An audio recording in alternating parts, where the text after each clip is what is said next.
Hello and welcome to another edition of Billy in Arctic Norway. Yes, I am now on some islands to the north of the Lofoten chain. That's where I am. I have never fished here before, and because of this I'm going as heavy as I need to, which is 30 to 100 and 50 to 120, and it's the Sniper XT and Yabu salty style. Boom, right? Lure killer, 6,000, 35 pound mainline, 80 pound leader, 150 gram jig, the salty style. My Foo Fighter, 20 pound 8 strand, 50 pound leader. On the end of this, an 80 gram slow jig, 6-0 assists, slow jig hooks. Where I'm going to fish, there's a mark over here and there's one here. So the water runs all the way from 15 to 50 meters with just an easy chuck of about 85 meters. That's what we got today. And this is where I'm going to start first of all, right down here. Okay, so up my head you go, yeah! So I have my gaff repaired. If you hadn't watched the last video, the end of it joined Davy Jones, so I repaired it. It is now better than it was when it was new, but it's not as convenient as it used to be. It's like the other gaffs I used to use, but stronger is better, always. Convenient is nice, stronger is better. So we go down here. I see footprints or some kind of track anyway. So I think that's where I want to go. Down there. We go this way. We start down here on that there rock. I'm fishing a rising tide, which is nice. So first things first, get the gaff out. So I'll just explain what happened to the gaff, right? The gaff broke and the end popped off it. And it was something I was always afraid of. Even though I tested it to well over 12 kilos, but I knew it was just glued and it's going to fail at some point, and it did. So now, if you can see this pink rope, straight to 400 pounds, it runs up the middle of it and is attached to the inside on to the end of that hook there. And then at the end, you just can do this at home. I'm not going to do a build on it. If you want to make these yourselves, you'll figure it out. Then at the end I have a steel washer behind the cap and it stops it pulling through. That's it basically. And then if for an extra bit of insurance, you can always stick your hand around the end of the gaff like that and you got a little lanyard for your wrist. Yes, this thing has a reach of 5.5 meters if anybody was going to ask, and it is so sunny I have had to put it on shorts. I will spare you that spectacle. You do not want to see a redhead Irishman in shorts. It should be forbidden, and I forbid it on my channel, so I'm nice like that, right? 9 o'clock at night, the sun is not going down, but it's getting lower in the sky, and hopefully the fish will start to bite. It is so horribly hot today. I tried to catch bait for a bait video. No. Tried to catch something in the afternoon then, just for dinner or whatever. No. So now I'm left to this. I'm going to start with the light gear. Are you sitting comfortably? Then I will begin. So we got the salty style and my 80 gram jig. I forgot to put eyes on it. It doesn't matter a damn. The eyes are just for show, right? Honestly, I believe that. I do like to put them on it because it looks nice. I don't think they're important. I fished for years with lures with no eyes. It doesn't make any difference. We get it down and we see if we catch a fish.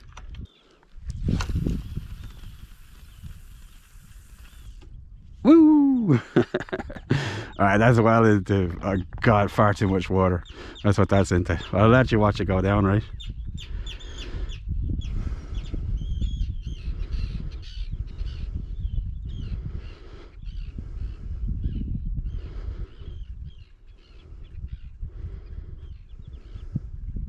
Distressing. I have to crank it all the way back up again. Hopefully a fish picks it up on the way down so I don't have to work too hard.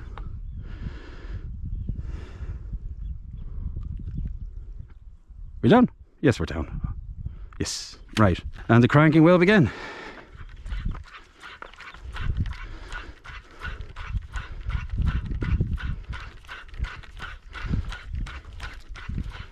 So there's quite a tide in this place with quite a lot of current. We're in our first cast fish. It's not a very good fish, but short pumps. Don't lift the rod too high. It's counterproductive. See a lot of people doing it. It's not really that great. Just short pumps, make it quicker. Keep contact with the fish. Here he comes. That's just a little guy. That's very depressing. Anyway, little red cod. Ah, that's why you felt so good. Right. He's not that small. He is small, but too small to keep anyway.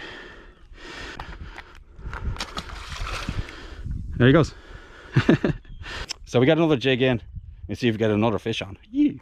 First fish to the slow jig. So we get it down again. We'll try out this direction here. I'm so glad to be behind this rock and out of the sun. I have been grilled all day.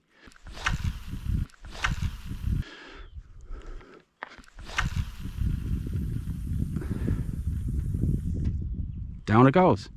That's about an 80-meter cast.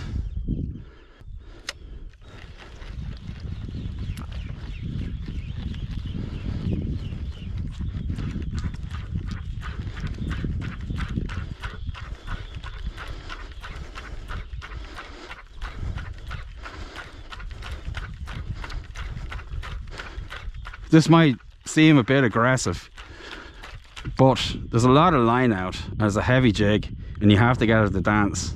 If it's not dancing, the fish don't want to know about it.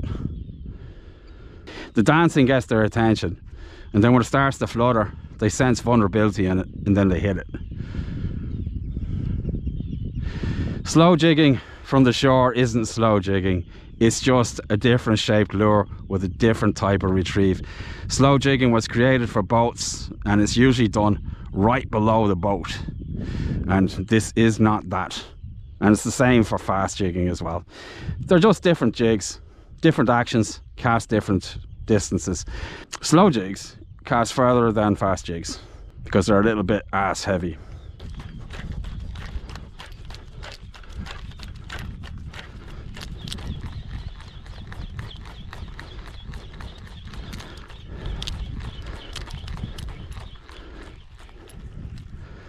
So I'm just actually plumbing this place out. I have a feeling that it's not very snaggy at all, except just around the edge there. We put one out over here for a change. There's a lot of scope on this little rock mark, something I'm not used to.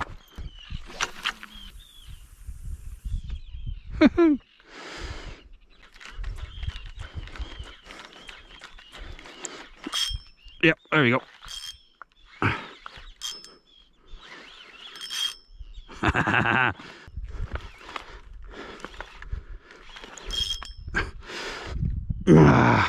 Get up here. Oh. Yeah. Way down, way down. Here he comes. Sometimes they just feel so big in this deep water. He's stuck again. I can see him. It's not right fish. Whew.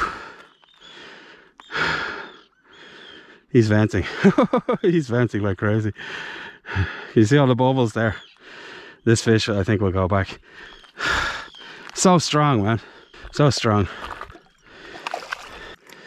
I think. My word, they feel huge in this water. Well, I can see this guy. He emptied his swim bladder just as he was coming towards the surface there. I can tell by giving them a little push on their belly whether or not they're blown or not. Some do, some don't. This guy looks okay, so I think he might just actually go back. And I can see he's a bit ravaged, and I don't know whether it's disease or what it is. It looks like a halibut had a go at him at one time. Yeah, a halibut had a go at him. Not now, before. So I'll get him back. There he is there. I'd say he's about 2 pounds or something. There's the damage on his tail where the halibut grabbed him. It's not disease anyway. So we just get him back. Goodbye. Head into the kelp. Bye bye, buddy. You can tell whether or not they're still alive by the fact that some of them will just swim off, but when they're alive they'll always hug the contours of whatever they have around them. It's in their instinct to do so. And if they're dead and they're just swimming, like their body's just swimming, they don't know what to do with that, so they just swim out and around, and then eventually they'll pop back up to the surface when they've died, so to speak. 2 fish in, not anything great yet.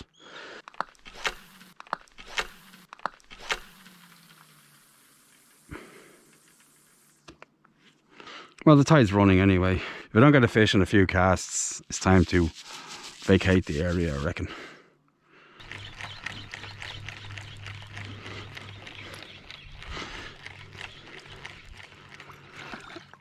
I've been fishing here for about an hour or so with just a few small fish. I had a good few casts with the soft plastic and not a damn thing, not even a pluck. There is just a mark just around the corner that I talked about in the beginning of the video. I think I might want to go there. And like magic, here we are. This is the other side of the rock. This is the headland here.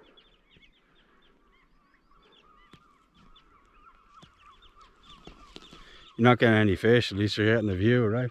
That's where I'm going to be casting from. Let's get in there. Is it fun fishing places that you haven't fished before nearly every time? Yes and no. Yes and no. But if I really liked them and they did well, I always try to come back another time or stay for as long as I can. Right, here we go. 80 gram jig. Let's see what we get. I'm really beginning to think the water's just too deep, but I did get a few fish, so. This is going to be the last cast.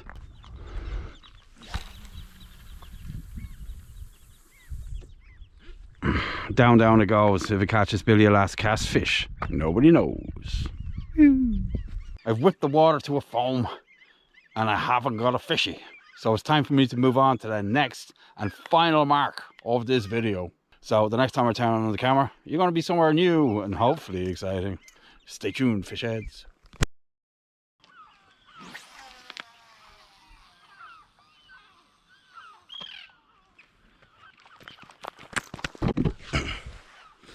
Hello and welcome to the second half of this video. On a different island, and I am obviously fishing bait rods, but I'm fishing for flatfish. Yes, primarily plaice if I can get one, or anything else that swims past. So I'm going to walk you through the gear, the rigs, the bait, everything, as soon as I get these rods settled in. Yeah. So I don't know if you can see it or not, but it's a big dirty slack line. I haven't even got a chance to tighten that one up yet, but I got a fish on this one, and this is the bite with a slack line. Okay, so I'm just going to take it in. Let's see what it is. I mean, just barely got the intro done. Don't you just love Norway? Trying some different stuff today, one of which is a change of hook. And on this rig right now, which I'll show you when I get in, there is a catfish hook on it, and apparently it's working. But is it my target though, is the big question. I would say it's a codling, and I haven't even told you about the water yet, or the gear, or anything. Here comes the leader. Please let it be a big place. No, it's a codling, but I'll take what I can get. It looks like he's a couple of pounds anyway. He's a pound anyway. So yeah, so I might as well show you the hook now. Yeah, here we go. This is the catfish hook I was telling you about. It's a size 3/0, and apparently it works quite well, just like a circle. That was what my intention was anyway. So there he is, little guy. He's dropping back. Goodbye. Goodbye. So now I'll show you the rig, right? So the rig is my Pulley X. That's of a series of 3 rigs, and they're all a variation of the one rig. It's got a pulley at the top, and the bottom snood's changed 3 times. And I'll link that video in the description. The Pulley P, the Pulley D, and the Pulley X. That's what it is. And today I'm fishing 2 Pulley X's. Yeah. And so what a Pulley X is, it's a pulley up the top and a clip down Wessex down the bottom. Okay, that's it. So a little bit over 6 years ago I created this, and I call it the Flatfish hair. It is my innovation on a South African dingle dangle is what it is, but for worms, live or dead. And I will link the build for this hair in the description as well. Okay, and this is easier for a fish to get into its mouth because it's got a short shank. This is the truth of it. So I'm going to get it baited up now as well. I'm going to show you that. So on this rod today, I'm going to be fishing live lug. They're straight from the beach to here, more or less. This goes on just the same as any other worm onto any other hook, except this little clip that I designed is tiny. And this is just for clipping down. Just goes into the bait clip. That's all it does. So you just insert it into the bait needle and you slide the worm on. That's it. How easy was that? Then you take the head tag, as I call it, and you slip it over the hook. That's just to stop the bait from sliding down, so it stays where it's supposed to be on the hook, right? If it slides down, the fish might miss the hook, okay? But what this does is, this is soft and malleable. When the fish comes along, obviously its focus is on the worm. And now it's nice and soft, and it can be sucked into the fish's mouth. The bait is the first thing in, and the hook is the first thing out. And that is why it hooks them in the lip more often than getting stuck in their stomach. If this was the original hook, you can see that the hook is the first thing in, right? Because it's restricted by this line here. And the hook is the last thing out as well. So you damage more fish that way. And that's the whole theory behind it. That's why the South Africans use their dingle dangles. They use them for larger fish. I thought the principle would apply nonetheless to small flatfish and other types of miniature species. So I'm going to get this guy in the sea, see what it catches for me. Yeah.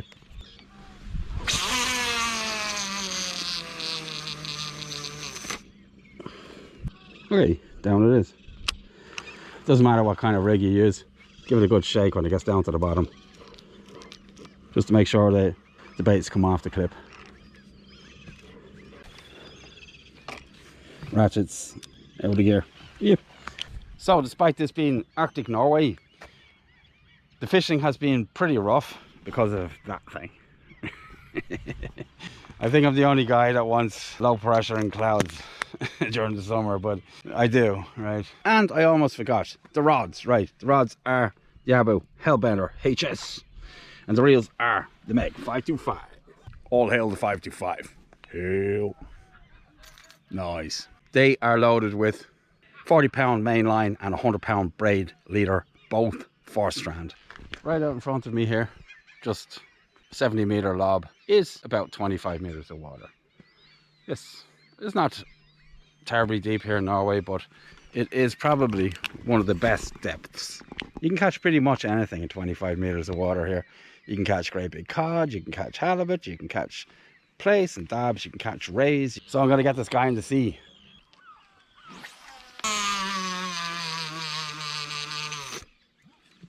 So I just got picked up, slack line, but I'm having trouble contacting the fish. Oh, there he was. See if he's still on. There we go. Yeah, we'll let him go another time, just to make sure. There we go. Alright. This is 3 of these type of bites I've had now, and haven't managed to hook up yet.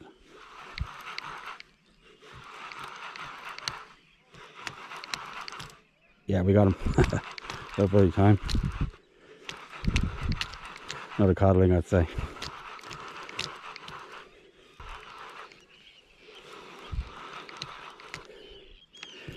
I suppose you just want to see the end of the rod, right? Wow, this is a decent fish. Yeah, we got him.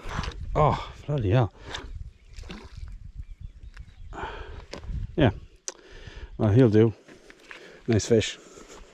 Yeah, he's a nice one. Nice little codling. So there he is. Not a bad little codling. So there he is there. Goodbye, Mr. Coddy. See if we get another fish. Hopefully not a codling. Or a cod even, but like I said, I'll take what I can get. It needs to be a bit bigger than that though.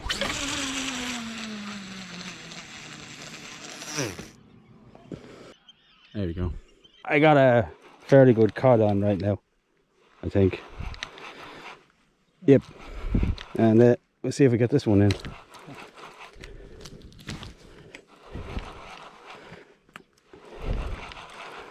Yeah, it's a nice fish. Dinner. Oh, it's 2, is it? Ah. I thought it was one good one. Turns out it's 2 crappy ones. There we go. 2 codling. Let me get them back in the sea. Should we get this guy back? Bye bye. And his brother goes back as well. Yep. Ta-ta, buddy. Yeah, I thought it was in there. I thought I had a good one. No.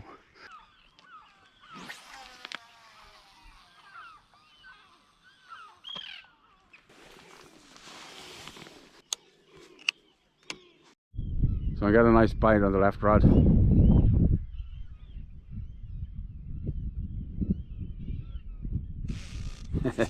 Okay. Let's hope it's a good fish, because I just had a stream of tiddlers and I'm not best pleased. Oh yeah, that's a better fish. Yeah, I think we got dinner now. Oh, could also be a ton of weed on it, as well as the fish. Get up here, buddy. Not two again, is it? That's one and some weed.